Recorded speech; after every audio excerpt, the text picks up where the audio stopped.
नमस्कार साथियों, स्वागत है आपका BR24 यूट्यूब चैनल पर बहुत बहुत। साथियों, आपका आज तय करेगा कि कल आप कहाँ रहने वाले हो। आपके आज के किए गए निर्णय व प्रयास ही आपके भविष्य की नींव रखते हैं। इसलिए सकारात्मक सोच के साथ निरंतर आगे बढ़ते रहें व अपने आप को अपग्रेड करते रहें, पढ़ते रहें। पढ़ना बहुत ज़रूरी है भविष्य के लिए।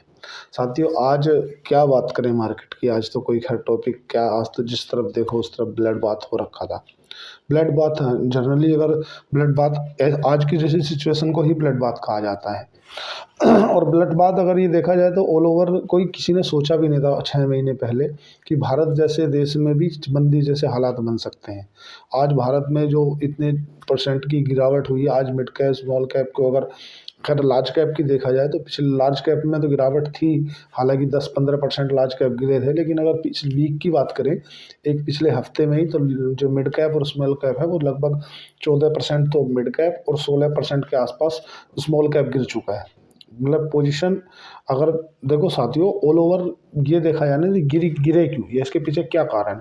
तो साथियों, रूस के ऊपर अमेरिका की जो शक्ति बढ़ी है, उसके बढ़ने से कच्चे तेल में आया उबाल।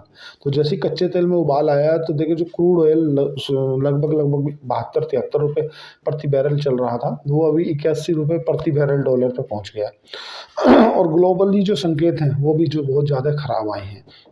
ग्लोबली संकेत कैसे आ रहे हैं कि जो अमेरिका का जो आंकड़ा आया है, बेरोजगारी का आंकड़ा, वहाँ की जो बेरोजगारी दर घट रही है, बेरोजगारी दर घट रही है और वहाँ पे जो नौकरी है वो बढ़ रही है। उससे होगा क्या, देखो जनरली किसी भी इकोनॉमी को अगर अच्छी ग्रोथ करनी है, उसमें ये अमेरिका के लिए, स्ट्रॉन्ग अमेरिका के लिए तो अच्छे संकेत हैं। जैसे भाई अमेरिका में जो बेरोजगारी दर घट रही है तो अच्छे अमेरिका के लिए अच्छे संकेत हैं, और वहाँ की जो नौकरियां बढ़ रही हैं, सभी लोगों को रोज़गार मिल रहा है, तो वो अमेरिका के लिए अच्छे संकेत हैं। लेकिन ग्लोबल मार्केट के लिए अच्छे संकेत नहीं है, क्योंकि अगर वहाँ पे बेरोजगारी दर घटेगी और सभी को लोगों को नौकरियां मिलेंगी, तो वहाँ पे क्या है कि जो फेडरल बैंक है, जो ऑल ओवर पूरे मतलब विश्व को जैसे अर्थव्यवस्था का जो एक तरह से देखा जाए ना, कि फेडरल बैंक के अगर रेट कट हो जाते हैं तो जो वहाँ के संस्थागत निवेशक होते हैं, FII फॉरेन इंस्टीट्यूशन इन्वेस्टर, वो क्या है कि दूसरे देशों की ओर रुख करते हैं, अपना पैसा दूसरे देशों की ओर डाइवर्ट करते हैं। लेकिन अगर वहाँ पे इस तरह की सिचुएशन रहेगी कि यार रोज बढ़िया सब इकोनॉमी टॉप चल रही है, टॉप लेवल पे सब काम हो रहा है, तो वहाँ पे और लोगों के लिए ख़राब खबर है ये। अमेरिका के लिए तो अच्छी खबर है। दूसरा क्या, जो रुपया है वो ऐतिहासिक लो पे पहुंच गया है। मतलब ₹1 की अगर वैल्यू साथियों देखी जाए तो अभी 86 रुपये 21 पैसे पर पहुंच गया है। मतलब ₹1 ₹86 21 पैसे के आसपास। अगर $1 अमेरिका का जो भी मतलब 84 के आसपास चल रहा था, 2-2.5 रुपये की तो गिरावट अभी एक हफ्ते में ही आ गई है। मतलब उसमें कहीं ना कहीं एक दूसरे का एक ही फैक्टर है। अब ये कब से सुधर सकते हैं, अगर आज की बात करें साथियों कि आज क्या रहा, तो आज तो समझ लो ब्लड फॉल हो रखा था पूरा का पूरा। और ये पता नहीं क्यों ऐसा होता है कि जब भी अडानी अपना कोई फंड रेज करने के लिए आता है तो उसी समय पे ऐसा होता है कि पता नहीं कौन आके बेच देता है, FII फॉरेन इंस्टीट्यूशन इन्वेस्टर। और आज तो अगर जनरली देखा जाए ना साथियों, तो फॉरेन इंस्टीट्यूशन इन्वेस्टरों ने ज़्यादा बेचा, मतलब 4800 करोड़ के आसपास बेचा उन्होंने। 4892 करोड़ का बिकवाली करी है। और अगर DII की बात करें, डोमेस्टिक इन्वेस्टरों की, तो उन्होंने 8066 करोड़ की खरीदारी की है। मतलब अगर FII के मुकाबले करें तो DII ने ज़्यादा खरीदारी करी है। पर फिर भी जो मार्केट गिर रहा है उसके पीछे का जो कारण है ना साथियों, वो है पैनिक सेलिंग।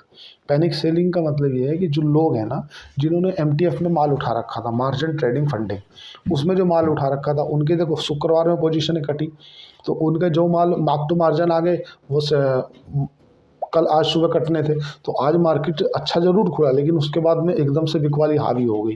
बिकवाली हावी क्यों हो गई, अभी भी वर्तमान में गिरते पड़ते शेयर मार्केट में 23,000 रुपये का लो, 23,000 का जो लो है ना वो बचा रखा है बस। और अभी भी पैनिक सेलिंग बंद नहीं हुई है।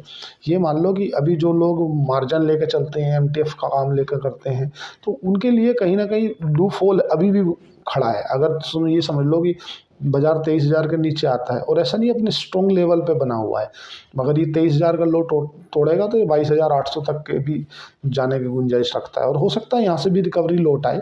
लेकिन अगर आप पोजीशन रखना चाहते हैं तो सबसे पहली बात तो है कि पोजीशन जो है वो कम रखें। ये इसमें सुधार, इसके जो की पॉइंट है, कब से आने के बाद सुधार आ सकता है। तो साथियों, अगर तुम्हारे 20 तारीख आज हो गई है तुम्हारा 13-14 तारीख और 6-7 दिन के, मतलब ये वीक में तो थोड़ा सा गिरावट रहेगी। हो सकता है भाई जब डोनाल्ड ट्रंप 20 जनवरी को डोनाल्ड ट्रंप अपनी शपथ लें उसके बाद थोड़ा सा बाजार में सुधार देखने के लिए मिले, क्योंकि अभी डोनाल्ड ट्रंप के जो बयान हैं, डोनाल्ड ट्रंप तो अभी कुछ भी बयान देकर निकल जा रहे हैं। बोले यार तुम एक काम करो, कनाडा को 51वां राज्य बना लो, पनामा को इधर कर लो, एक काम करो ग्रेसलैंड को ले लो, एक काम करो आइलैंड अपना हो गया। तो अभी तो कुछ भी उनके जो बयान है ना वो व्यक्तिगत बयान कंसिडर किए जाएंगे, क्योंकि अभी वो प्रेसिडेंट नॉमिनेट हैं। अभी वो प्रेसिडेंट भारत के मतलब राष्ट्रपति बने नहीं है वो यूएसए के, वो अमेरिका के राष्ट्रपति केवल अभी निर्वाचित राष्ट्रपति हैं। अभी उनके जो भी विचार है ना वो एक ये समझ लो कि उनके व्यक्तिगत विचार माने जाएंगे, लेकिन जब वे अपने राष्ट्रपति पद की शपथ ले लेंगे उसके बाद से जो उनके विचार होंगे ना वो उनके एक उस राष्ट्र के प्रमुख के विचार माने जाएंगे। अभी तो जो बाइडेन की सरकार है, अब कुछ से कुछ डिसीजन ले रहे हैं, कभी कुछ हो जा रहा है कभी कुछ हो जा रहा है, कहीं ना कहीं क्रूड ऑयल महंगा हो जा रहा है। जो डॉलर इंडेक्स है, डॉलर इंडेक्स अपने ऑल टाइम हाई पे ट्रेड कर रहा है। मतलब जो बॉन्ड यील्ड है, अगर हम अमेरिका की साथियों बॉन्ड यील्ड देखें तो लगभग 4.95 के आसपास पहुंच गई है। मतलब 5 के आसपास ही आप मान लो कि 5% बॉन्ड यील्ड का पहुंचना ये है कि जनरली बहुत से बैंकों में 5% का तो ब्याज भी नहीं मिलता। और कहीं ना कहीं इमर्जिंग मार्केट से पैसा निकल रहा है, वो इमर्जिंग मार्केट से पैसा निकल के या तो डॉलर में शिफ्ट हो रहा है। देखो डॉलर का बढ़ना, और ऐसा नहीं कि अकेली शेयर मार्केट ही गिर रही है। आप अगर बिटकॉइन में ट्रेड करते हो तो बिटकॉइन भी जो लगभग 1 लाख कुछ के ऊपर पहुंच गया था, अभी आज 93,000 के आसपास पहुंचा है। मतलब बिटकॉइन भी गिर रहा है, बिटकॉइन भी गिर रहा है, साथ में शेयर बाजार भी गिर रहा है। तो एक दूसरे से लिंक है। तो अब देखो जब अभी अगर विक्स की बात करें, विस्क मतलब वो लगाने वाला विस्क नहीं, वॉलेटिलिटी इंडेक्स होता है जो पूरी शेयर बाजार की वॉलेटिलिटी को दर्शाता है, वो होता है विस्क, वॉलेटिलिटी इंडेक्स। वॉलेटिलिटी इंडेक्स तो मतलब 16 पे ट्रेड कर रहा है। अब ये एक तरह से जो सेलिंग है ना ये साथी पैनिक सेलिंग है, और अधिक पैनिक में आकर देखो पहले 2-3 चीज़ें आपको देखनी पड़ेंगी। मैंने ऐसी मतलब 15 साल के शेयर बाजार के अनुभव में ये चीज़ पाई है कि एक अगर हाई पी रेशो पे आप किसी भी कंपनी को उठा लोगे ना तो वो आपको नुकसान देगी, ये स्वाभाविक है। अब जो भी कंपनियां गिर रही हैं ना उनका पी रेशो देख लो उठा करके, भाई इंडस्ट्री का पी क्या है और उनका पी क्या है। तो जो भी, या देखो ऐसा समझो, तो अगर तुमने मान लो टमाटर खरीद लिए हैं 25 रुपये किलो, तो आप 25 रुपये किलो के टमाटर खरीदने के बाद जो टमाटर का सूप बनाओगे उसे 5 रुपये किलो में तो नहीं बेच सकते ना, जाहिर सी बात है, क्योंकि आपके पास में जो माल है खरीदा वो महंगे रेट पे। तो आपको वैल्यूएशन मैट्रिक भी देखना होता है। और अगर आप लंबे समय के निवेशक हैं, अगर आपको 1 साल 2 साल 3 साल के लिए शेयर मार्केट में बने रहना तो पैसा बन जाएगा, कोई दिक्कत वाली बात नहीं है। बस शर्त है कि आपको कम पी रेशो वाली कंपनियां खरीदनी है, और सबसे पहली बात है ये देखना है कि उसके पास में प्राइसिंग पावर है क्या नहीं है, या वो पी रेशो अगर उसका कम है तो क्यों है। अकेली पी रेशो उसका वैल्यूएशन मैट्रिक नहीं होता। ब्राइटकॉम बिल्डर्स एक अभी एक कंपनी थी, उसका पी रेशो बहुत कम था, फंडामेंटली बहुत अच्छी कंपनियां थी, मतलब प्रॉफिट भी सस्टेनेबल तरीके से बढ़ रहा था, ग्रोथ भी सस्टेनेबल तरीके से बढ़ रही थी। तो अगर कोई व्यक्ति देखता तो बोलता यार ये तो पी रेशो से बढ़िया है, प्रॉफिट भी अच्छे 10% 20% के आसपास CAGR से बढ़ रहा है, और रेवेन्यू भी 20% के CAGR से बढ़ रहा है। तो फिर उसके बाद में भी ये कंपनी में इसमें गड़बड़ कहाँ निकल के आ गई साथियों, गड़बड़ निकल के आई। उसमें क्या हुआ कि उनकी इन्वेंट्री बढ़ती जा रही थी। इन्वेंट्री क्या हुआ, ये माल दूसरे को बेच दिए और उसका पैसा नहीं आया। ट्रेड रिसीवल धीरे धीरे, पहले इन्वेंट्री बढ़ी, फिर उसके बाद जैसे ही इन्वेंट्री घटनी चालू हुई तो उनका ट्रेड रिसीवल बढ़ता चला गया। अब उस पैसे को वो कैश में तो दिखा रहे हैं, लेकिन वो उनके ट्रेड रिसीवल में आ गया, भाई पैसा उनका आ नहीं रहा। भाई आप 3,000 करोड़ का प्रॉफिट है आपका, लेकिन है ही नहीं पैसा एक्चुअल में। वो सब चीज़ें देखनी होती हैं। अब कंपनियों को आप लंबे समय पे, अभी देखो एक तरह से सेल लग रही है, मतलब जो व्यक्ति टाइम का लेवरेज लेकर चलता है, मतलब अभी जो पोजीशन रखो टाइम के लेवरेज के साथ रखो, पैसा बनेगा नो डाउट, उसमें कोई दिक्कत वाली बात नहीं है। बट आपको जो लेवरेज है ना वो टाइम का लेकर चलना, आप 1 साल 2 साल का टाइम होराइजन लेकर चलना है तो आपका पैसा बन जाएगा, टेंशन लेने की बात नहीं है। लेकिन एक शर्त है, अगर आपने टाइम का लेवरेज नहीं लिया और आप अभी सोचे कि ट्रेड से पैसा बन जाएगा, ट्रेड से तो पैसा नहीं बनेगा अभी जब तक सिचुएशन सही नहीं हो जाती है। ऑल ओवर अभी जो बजट आने वाला है, अभी प्री बजट रैली भी हो सकता है, बाजार अपने आप को डिस्काउंट करके चल रहा हो। अभी जो HCL के नतीजे आए हैं वो अनुमान से काफ़ी ठीक नतीजे आए हैं, और HCL टेक ने 25 रुपये प्रति शेयर डिविडेंड की भी घोषणा कर दी है। और जो भारत में महंगाई का आंकड़ा आया है वो भी काफ़ी सही आया है, मतलब महंगाई घट के आई है। महंगाई जो भारत के अंदर 5.48 1848 हुआ करती थी, वो 5.22 होकर आई है, वो भी काफ़ी अच्छी निकल के आ रही है। मतलब ऑल ओवर देखा जाए तो ठीक ठाक ही नज़र आ रही है। मतलब अगर साथियों पूरी कंक्लूजन पर पहुंचे कि आज बाजार में इतनी गिरावट रही, उसके पीछे का क्या कारण है, तो देखो पहला तो क्या है कि गोल्ड यील्ड का बढ़ना, पहला। दूसरा क्या, डॉलर इंडेक्स का मजबूत होना, दूसरा। तीसरा क्या, अमेरिका का रूस के प्रति जो तेल के ऊपर सैंक्शन वगैरह कुछ अधिक बढ़ाव करना, उससे क्या हुआ है, क्रूड ऑयल महंगा हो गया, वो कहीं ना कहीं फैक्ट्री है। दूसरा कि बाजार का जो मूड माहौल बिगाड़ रखा है ना, वो बिगाड़ रखा है तुम्हारा ग्लोबल इंडेक्स ने। ग्लोबल इंडेक्स खराब है। बाकी अगर यहाँ की बात करें ना, तो यहाँ तो पैनिक सेलिंग है। देखो क्या, जब तो मार्क टू मार्जिन हो जाती है ना, तो लोगों की पोजीशनें कटती हैं, लोगों की पोजीशनें कटती हैं, तो वो मार्केट और गिरती है।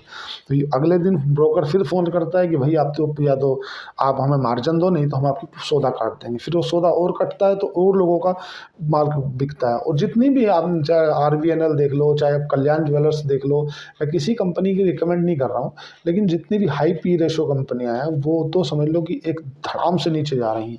कारण है कि आप इतनी पी रेशो पे आप किसी भी चीज़ को ट्रेंड जैसा जो एक जाना माना ब्रांड है, वो 8,000 पे ट्रेड करता था, अभी 6,000 पे आ गया है।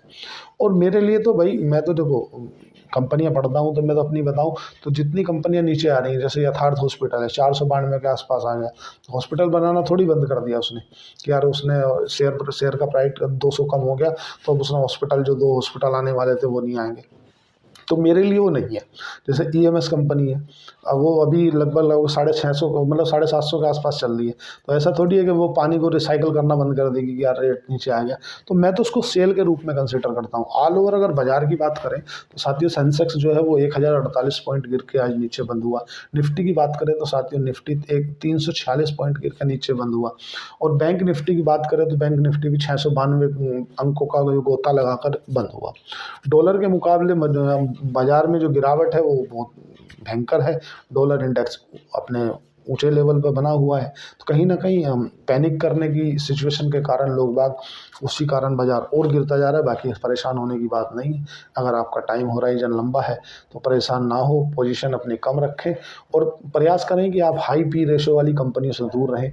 और जिन कंपनियों का बिजनेस मॉडल अच्छा है, फंडामेंटली कंपनी अच्छी है, उन कंपनियों में बने रहने में कोई बुराई नहीं है। क्योंकि जैसे अच्छी कंपनियां हैं, अच्छी ग्रोथ है उन कंपनियों की, तो वे आपको प्रॉफिट में देंगी। अगर कंपनियों में ग्रोथ नहीं है, अर्निंग नहीं है, पी रेशो ज़्यादा है, तो वो आपको एक तरह से फंसा देंगी ऊपर के रेट पे। तो इसीलिए साथियों आपको ध्यान रखना है, कंपनियां पढ़नी है, पढ़ना बहुत ज़रूरी है आपको। और अभी ग्लोबली पोजीशन ठीक नहीं है, इस हफ्ते तो शायद ठीक नहीं है। हालांकि रिकवरी आ सकती है यहाँ से भी, जो शॉर्ट कवरिंग होगी वो, लेकिन थोड़ा सा ध्यान रखें। चैनल को लाइक करें, सब्सक्राइब करें, कमेंट करें। अपना ध्यान रखें, अपने पोर्टफोलियो का ध्यान रखें, पढ़ते रहें, पढ़ना बहुत ज़रूरी है। धन्यवाद, थैंक यू।